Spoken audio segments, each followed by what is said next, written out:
Because what sometimes happens is this bolt or this clamp becomes dry over a period of time, or sometimes when they were assembled they weren't lubed sufficiently. If that's the case, over time these can develop that little clicking noise. Just think if this little bolt is moving ever so slightly every time you pedal.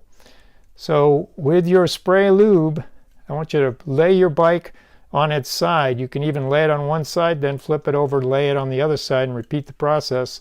And I just want you to take a little bit of this spray lube and put it on the side of the bolt. See how it foams up and sits on there? Because the bike's on its side, it can find its way in. You can be liberal with this stuff. It'd be good to put it on the seat post around where the clamp meets the frame.